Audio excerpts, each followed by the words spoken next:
La fin de l'année scolaire approche à grands pas. On le voit aux jours qui rallongent et aux innombrables spectacles et anniversaires qui rythment nos semaines. Aujourd'hui, ma fille a une audition d'accordéon. C'est tout un programme. 1 heure de spectacle offert par les enfants de l'école de musique nous attend et j'avoue avoir hâte. Ma fille aime être sur scène. Quelle différence avec moi. Quand j'avais son âge, on n'aurait jamais pu me faire jouer d'un instrument ou chanter devant un public. L'heure approche et je galère à trouver la tenue adéquate. Je n'ai pas beaucoup de vêtements sympas, surtout depuis que j'ai grossi, alors ce sera quelque chose de simple. On arrive en avance avec la ferme intention d'avoir de bonnes places. Les 2 dernières auditions, nous étions restés debout dans un coin où on ne voyait pas très bien. La petite est prête. Je l'abandonne dans la salle d'attente avec les autres élèves. À tout à l'heure. Travaille bien. De mon côté, j'attends que mon mari et mon fils me rejoignent. Voilà, ça commence. Je rigole, car ma fille est toute petite sous son accordéon et je vois qu'elle a bien du mal à monter sur la scène. Cette année, elle joue dans un trio et je sais que c'est un peu difficile pour elle. Elle doit adapter sa vitesse à celle des autres.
Un peu plus tard, ce sont les ados qui nous offrent un petit concert bien sympa.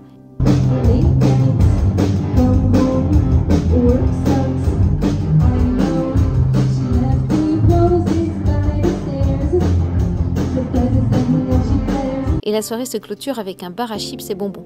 Je peux vous dire que les enfants s'en sont rués dessus comme des affamés. Le lendemain, on vit toujours au rythme de la musique. Ma fille travaille encore et encore son morceau, tellement elle est fière de l'avoir joué face à un public et d'avoir été applaudie. Je me tâte. Quand je la vois aussi contente, ça me donne envie d'apprendre moi aussi un instrument. Ce n'était pas prévu, mais nous avons récupéré une copine de ma fille pour l'après-midi. Elle devra nous suivre dans nos activités du mercredi. Aujourd'hui, c'est jour de piano, cours d'accordéon et cours de chant.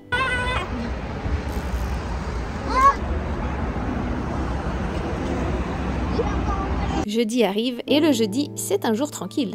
Après l'école, nous allons au parc et je décide de surprendre mes enfants avec une bombe calorique qu'ils adorent et que je limite au maximum. Il fait très beau aujourd'hui. Je sens que je vais faire plus souvent des sorties pour profiter de la nature. Je pourrais vraiment rester des heures sous les arbres. Et comme je vous l'avais dit, cette semaine, c'est vraiment sous le signe de la musique qu'elle se déroule. C'est le soir et l'école de ma fille nous invite à leur spectacle de fin d'année. L'école de mon fils est toute petite et je pense qu'elle organisera sûrement quelque chose très bientôt, mais ce ne sera pas dans une salle de spectacle si grande. On retrouve énormément de parents et d'amis, tous prêts à s'attendrir devant leurs enfants. Les petits frères et les petites sœurs ne tiennent plus en place, à l'instar de mon fils qui commence à trouver l'attente très longue. La salle de spectacle est pleine à craquer et l'excitation monte. Je repère très vite ma fille qui est placée juste derrière un grand micro. Facile pour ne pas la perdre de vue.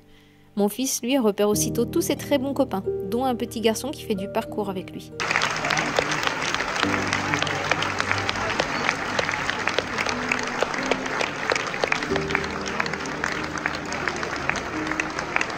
Mon téléphone m'énerve. Depuis que je l'ai fait tomber, il est impossible de zoomer sans que toute l'image devienne floue. J'aurais dû prendre mon appareil photo.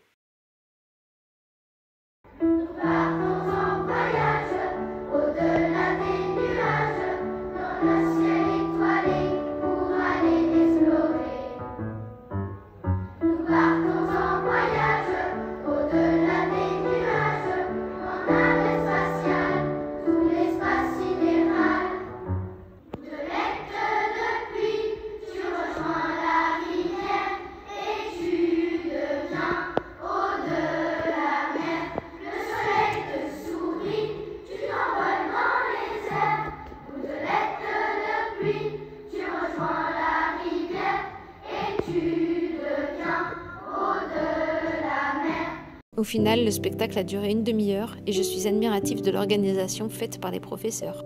Ils ont vraiment géré. Le lendemain, c'est notre jour de restaurant avec mon mari. Cette fois, nous allons dans un restaurant italien.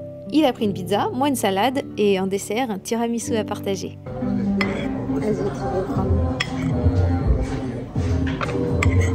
Le soir, je vais chercher des œufs à la ferme car je dois faire un gâteau pour ma fille.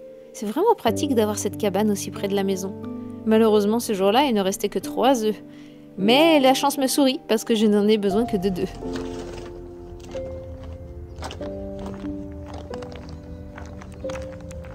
Nous sommes enfin le week-end. Nous sommes restés tranquilles en famille et le soir, j'ai décidé de faire un petit jogging en solitaire. Je suis vraiment très fière de moi parce que j'ai grandement augmenté mon endurance.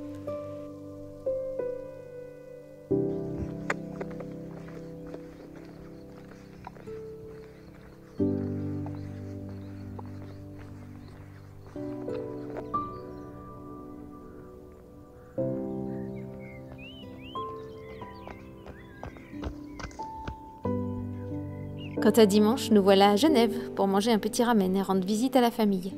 Mon mari aime revenir un peu à Genève, traîner dans les rues et les quartiers qui l'ont vu grandir. Moi, Genève, je ne sais pas trop quoi en penser. J'y ai vécu 1 an, mais les grandes villes, ce n'est pas pour moi. Je suis une fille de la campagne. Au resto, je choisis des udon et mes enfants des ramen. Mon mari ne commande rien car mon fils ne mange pas beaucoup et il sait qu'il devra finir les restes.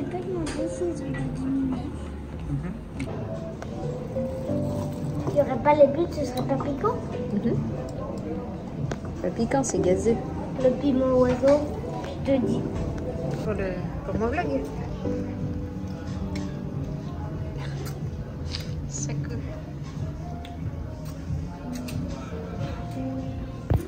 Toi, t'as rien. T'es abandonné. On rentre dans notre campagne vers 17h et j'ai encore un peu d'énergie pour une balade en famille. Je force tout le monde à sortir et ce fut pour leur plus grand plaisir. De nouveaux ânes viennent d'être installés dans un pré et sont vraiment adorables. Je sais que je vais souvent revenir les papouiller, surtout le petit poilu là. Mes enfants l'ont appelé Marshmallow. Merci d'avoir partagé notre semaine. À très bientôt et tout de bon!